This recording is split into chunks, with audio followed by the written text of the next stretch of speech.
नमस्कार मित्रांनो, तुमचे स्वागत आहे श्री स्वामी समर्थ.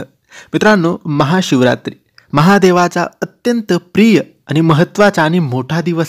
या दिवशी आपण सगळेच लोक व्रत करतो, उपवास करतो, पूजा अर्चना, महादेवाला प्रसन्न करण्यासाठी महादेवाच्या मंदिरात जाऊन महादेवाचे दर्शन घेतो, शिवलिंगाची पूजा करतो, अभिषेक करतो, दूध वाहतो.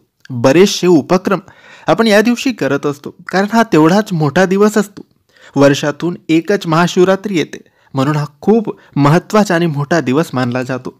मित्रांनो, हा दिवसभर तुम्ही उपवास करत असाल तर दिवसातून कोणत्याही वेळी एकदा तुम्ही या एका मंत्राची एक माळ जप करा.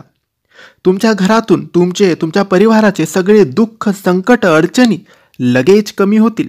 महादेवाला प्रसन्न करायचे असेल तर महादेवाचे मंत्रजाप, महादेवाचे स्तोत्र वाचन, महादेवाचे पारायण, महादेवाची पूजा अर्चना आपल्याला करायलाच लागते. त्यातलाच हा एक भाग आहे, त्यातलाच हा एक मंत्र आहे. महादेवाला प्रसन्न करण्यासाठी महादेवाचा अत्यंत चमत्कारी आणि शक्तिशाली हा मंत्र आहे. तुम्हाला फक्त तुमच्या देवघरात कोणत्याही वेळी, सकाळी, दुपारी, संध्याकाळी, रात्री, कोणत्याही वेळी 11 मार्चला देवघरात बसायचे आहे. आधी हात जोडून महादेवाला प्रार्थना करायची आहे की आमचे सगळे दुःख, अडचणी, संकट, समस्या दूर कर आणि आम्हाला सुख, समृद्धी प्रदान कर.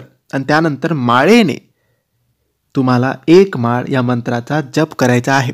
आता हा मंत्र कोणता आहे तर मित्रांनो, हा खूप सोपा सरळ मंत्र आहे. हा मंत्र काही असा आहे: ओम नमः शिवाय, ओम नमः शिवाय. सोपा मंत्र आहे.